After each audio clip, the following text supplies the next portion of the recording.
পৰহি দিনাখন মই 29 তাৰিখে মই দুধনৈত গৈছিলোঁ। দুধনৈত এগৰাকী ছাত্ৰীয়ে মোৰ ওচৰত আহি ক'লে যে মামা উচ্চতৰ মাধ্যমিক দ্বিতীয় বৰ্ষৰ বাবে প্ৰস্তুতি হোৱাৰ সময়। এতিয়া যদি আমি একাদশমান শ্ৰেণীৰ পৰীক্ষাটোলৈ চিন্তা কৰি থাকোঁ, আমাৰ হায়াৰ ছেকেণ্ডাৰী দিবৰ বাবে আমি মাত্ৰ 8 মাহ মানেহে পাম।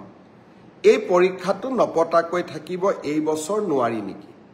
মই ভাবোঁ যে আমি সেবাই এই দিশটো বিবেচনা কৰিব লাগে।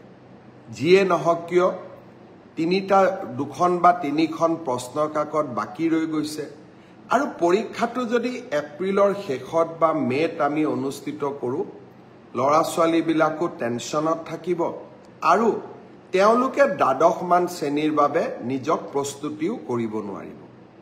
মই ভাবোঁ যে একাদশৰ পৰা দ্বাদশ শ্ৰেণীৰ পৰীক্ষাটোত যিহেতু পাছ আৰু ফেল নাই, সেইবাবে সেবাই এই বছৰ বাকী ৰৈ যোৱা প্ৰশ্ন কাকতখিনিৰ ওপৰত পৰীক্ষা নাপাতিলেও হ'ব। অহা বছৰ আমি একাদশমান শ্ৰেণীৰ পৰীক্ষাটো কেনেকৈ কঠোৰভাৱে নিয়ন্ত্ৰিতভাৱে পাতিব পাৰোঁ তাৰ বিষয়ে আমি আলোচনা কৰিম আৰু যিসকলে প্ৰশ্ন কাকত ফাদিল কৰিলে তেওঁলোককো আমি কঠোৰ শাস্তি বিহিম। কিন্তু কোনোবা দুই এজন দুৰ্বৃত্তৰ বাবে গোটেই ছাত্ৰ ছাত্ৰী সমাজখন তেওঁলোকে টেনশ্যনত কিয় থাকিব লাগে, তাৰ যুক্তিও নাই।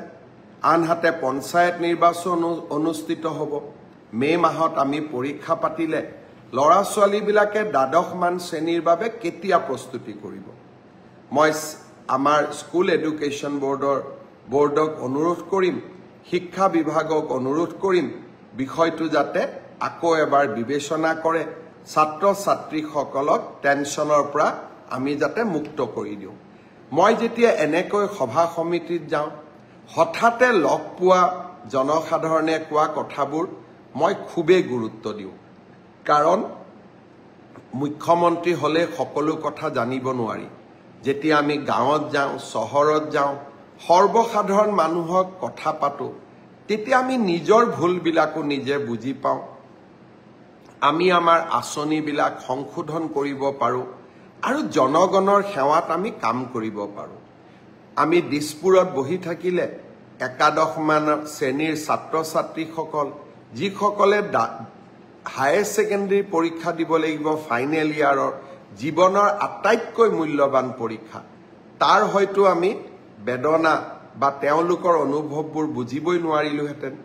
দুধনৈত গৈ মোৰ ভাগিন ছাত্ৰীজনীৰ মুখেৰে শুনা কথাখিনি মোৰ মনত লাগিল যে ই যুক্তিৰ ওপৰত প্ৰতিষ্ঠিত। সেবাই নিশ্চয় এই দিশত বিচাৰ বিবেচনা কৰিব আৰু ছাত্ৰীসকলক প্ৰস্তুত হ'বলৈ সময় আৰু সুবিধা উলিয়াই দিম। অহাকালি দিনটো মহিলা উদ্যমিতাৰ বাবেই এটা প্ৰাপ্তিৰ দিন নহয়।